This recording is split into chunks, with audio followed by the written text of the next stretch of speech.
Timpani, also commonly called kettle drums, are these drums here. Most timpani are made out of a copper bowl. As you can see here, it's a nice, strong metal copper bowl. And some of them might be made out of fiberglass or other blends. That one's a little bit different. But generally, we see timpani as large, bowl-like drums with a hard copper metal bowl shell, right? And the heads themselves are really thin, and because of the way it's designed, it allows the drum to have a specific note, like a C or an A or an F sharp, things like that. And we can tune these drums to different notes using a foot pedal. Before we get into playing and tuning, let's go over some basics on how to take care of our timpani, because despite them being very big and heavy, they're actually really delicate instruments. So first off, you'll notice our timpani here have covers, and it's not just fabric, there's also a thick paper cover in there as well, so that should something be accidentally set on it, it's not going to puncture the drum head. The drum heads are very thin and can break easily. In fact, I even have a sign on mine that says, "Do not set anything on these drums."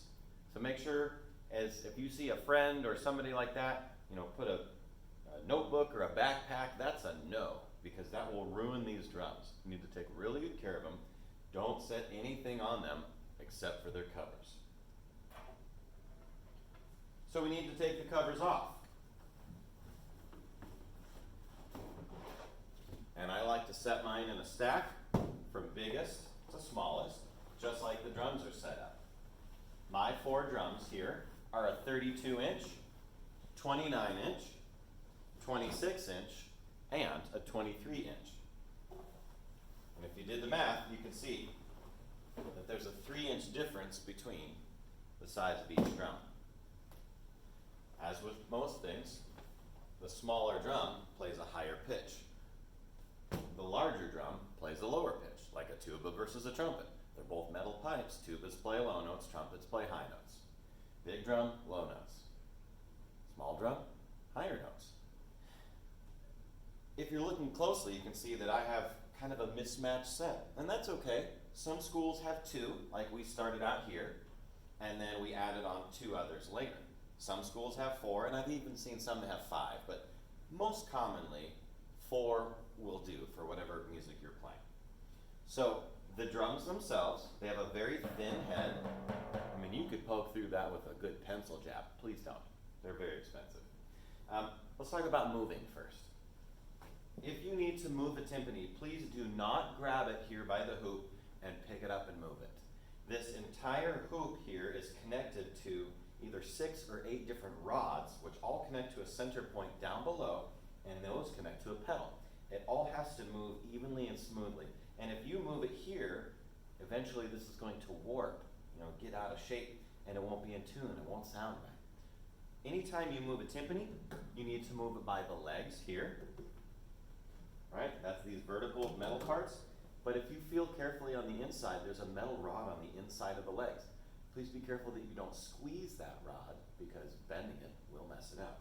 So grab the thick metal on the outside, grab 2 of them, and then you can move it that way.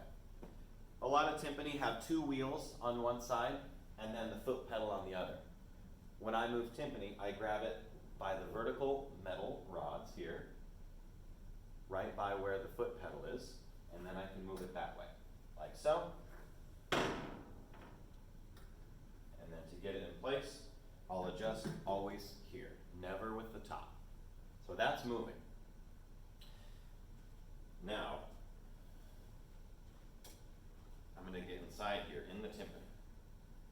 As far as setting them up, I prefer large drum on the left, small drum on the right, and then the other sizes in between. I think that's a fairly common setup. Some people may do it backwards, but some people set up a drum set backwards too. I guess you could say it's personal preference, but I think this is the more common way. As far as the layout, I have seen some people do more of a flat approach. Like the drums are more of a straight line, kind of a flat setup that way versus round. I personally prefer a more rounded, half circle, a round around me so that I don't have to move as far when I'm playing the drums. I also like to make sure that the pedals are pointed right at me. So we've got the pedal in here that moves the tuning of it.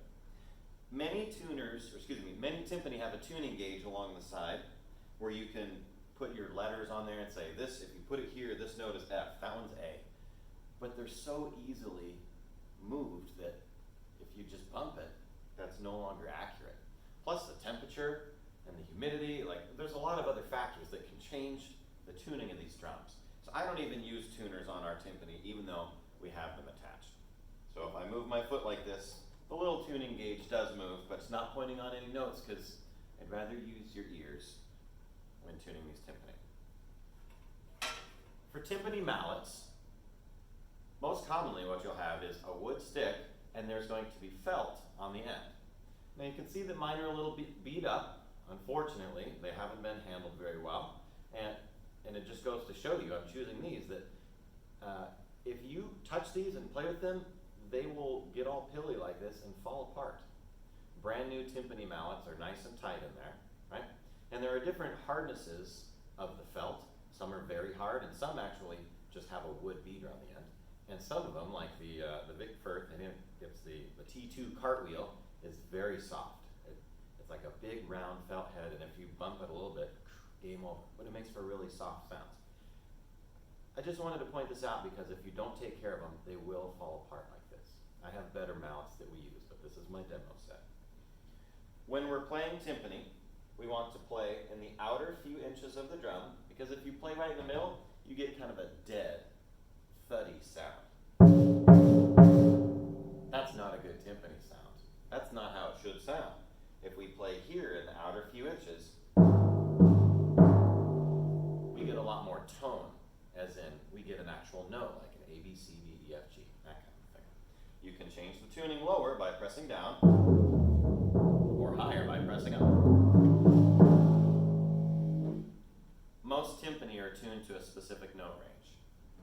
I happen to use a Sharpie and write on my plastic heads here. If you have fiber skin heads or something very fancy, don't do that, but this is my teaching set, so there it is. So my 32-inch drum goes from a low C to an A in the bottom line. My 29-inch drum goes from an E, right below the staff, to a C, second space C. My 26-inch drum goes from an A on the bottom space to an F, the second line down. And my 23-inch drum goes from the D in the middle of the bass clef staff to an A, the top line of the bass clef staff. So if I just put these all the way down to their lowest note each, this is what they would sound like. Very low.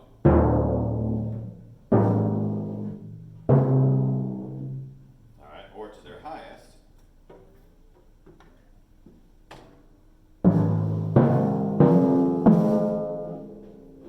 Right. Each piece of music is going to require you to tune it to different notes. You might need to tune this one to a G and then a C, a D, and an E, like for Timpani Etude number 1.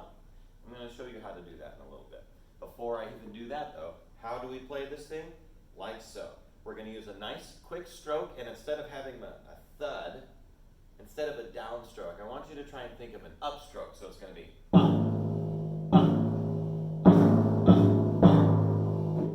I also dampen the timpani anytime there's a rest, which is common in your music, because you'll need to do this to stop that sound. Otherwise, that sound is going to ring on, and if that sound is going on during the rest in a piece of music, it could kind of ruin that moment. So we need to dampen the timpani. I like to use my finger pads and spread them out like this as I'm holding the other stick, or mallet, and that dampens the sound so that it doesn't ring on and on and on. So as I said, playing with that nice upstroke, it's like we're going to be pulling the sound out of the timpani instead of pounding the timpani, right? There are big moments in some timpani music, but even still, it's always that snap, it's always that upstroke. Boom, really quick. As far as tuning to different notes, please use a pitch pipe. It's a simple device. This is the same kind of thing that choirs use to get their pitch if they start singing a piece a cappella. and it has the notes on there. So if I need the note C, I'm going to find the note C on there, and I'm going to cover the holes that are next to C and blow in there. These are usually shared, so please don't put your mouth on it. That's gross. And that note right there, C, I like to hum it so I internalize the pitch. Then I'm going to tune my drum to C.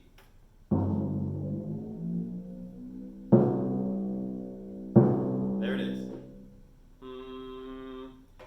I've done this a lot, so I can do it pretty quickly. You might have to try a few times, and that's okay. Here's C. Oop.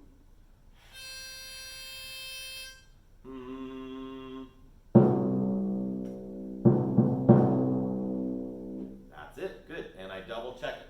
Now, as a timpani player, there's going to be times during a piece of music where you have to change notes in the middle of the song, and you need to do this very quietly.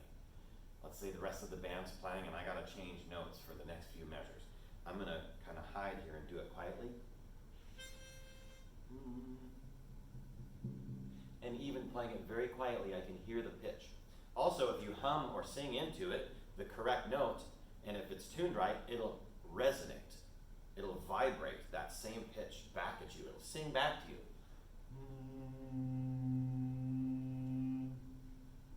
So if you sing or hum that note into it and it's tuned properly, it'll sing right back to you. That's a great way to do it. Let's say I need to tune this one to a G. I would do the same process for each one. So there's G.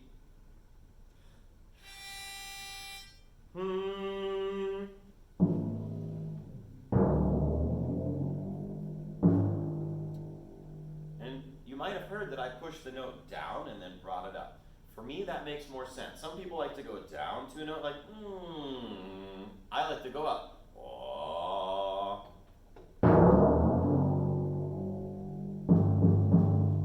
And then I can check it.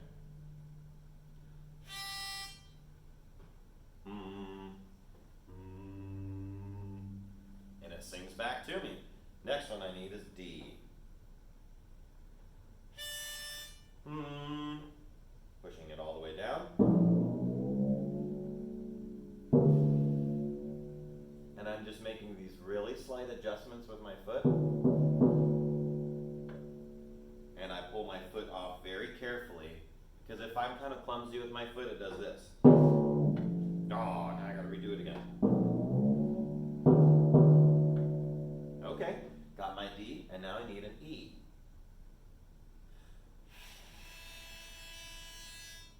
Ooh, that's got it. I'm gonna start all the way down. And I'm adjusting slightly with my foot.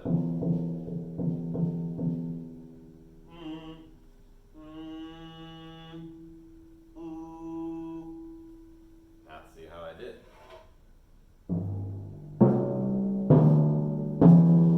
Yep, I got the right notes on there. If you're not sure, ask a director.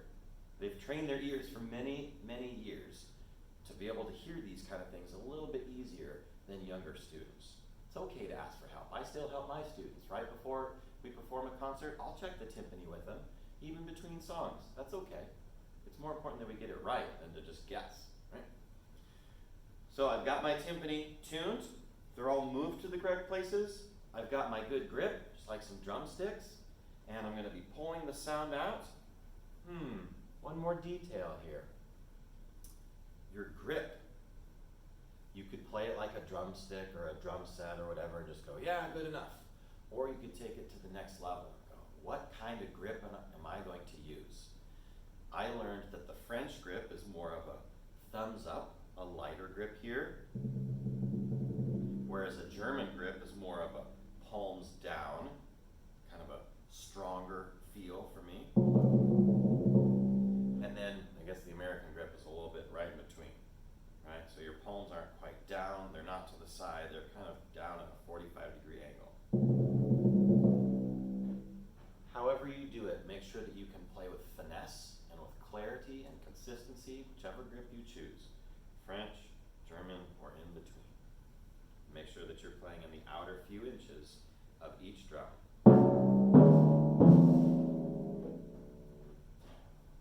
Regarding single notes on a timpani, like let's say we have quarter notes on C and G.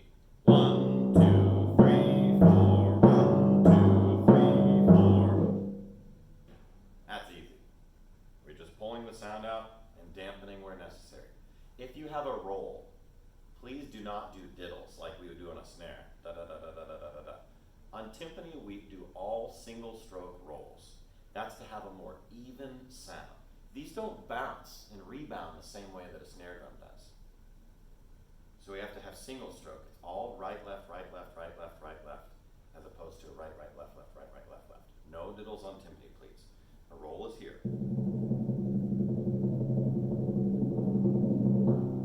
If I do a roll properly on timpani, it's going to have a very even sound, like a tuba playing, oh. You wouldn't want the tuba to go, oh, and be kind of clunky like that. No, we want a nice, even, continuous sound. And that's the same for every single drum.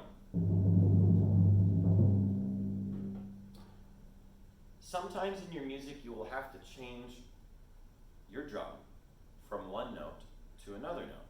It usually happens during a rest. There are very few instances, and in some of our etudes in all hands, where you have to change from one note to another while you're playing it. For example, that really cool effect of like a trombone slide going, the timpani can do the same.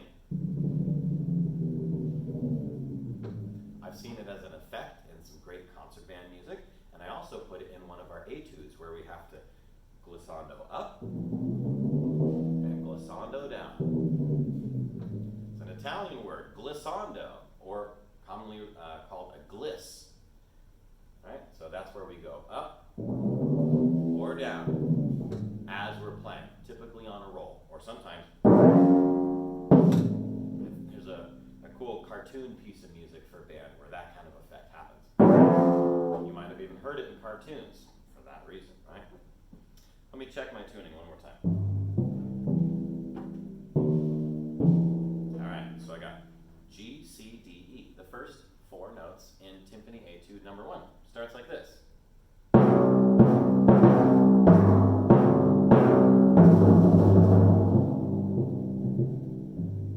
And it goes from big forte sounds to piano sounds. These are epic drums, right? They can also be really delicate and add a lot of really great texture to your music. So in review, the basics of timpani. They're called kettle drums. They're like a big copper kettle. We need to handle them as though they're very delicate instruments, because they are. They have a lot of moving parts on the inside and the legs and the whole head. The hoop, the ring around the top moves in conjunction with our foot pedal. So always grab it by these vertical struts there when you're moving it. Please don't put anything on these drums. Only strike them with timpani sticks, mallets, beaters, however you refer to them at your school. Please only use timpani mallets on them. Do not use drumsticks or anything else on these. It will damage them. And they're expensive to fix. Even the heads themselves are very expensive. When you're tuning them, use a pitch pipe. Hum the sound, and then play it and bend the pitch. Use the pedal until you match that pitch. Remember, you can hum or sing into a drum to check that sound. You'll need to get used to doing this quietly to do pitch changes during concert music. When you're playing, you're going to use a light upstroke. Up, up. You're going to be pulling the sound out of the timpani. We're not beating the timpani, we're pulling the sound out, and we're playing along the outer few inches of the drum head, not in the middle, unless for some reason your piece says specifically, hit it in the middle. It's very, very rare. So pretty much always in those outer few inches. For rolls, we do not do diddles. It's all single stroke, right, left, right, left, right, left, and try to get a very even sound. When you bend the pitch up and down during a song as you're playing a note, it's called a glissando. Right? And when you have big moments on timpani, go big, because it's epic playing the timpani. And when you have those subtle moments,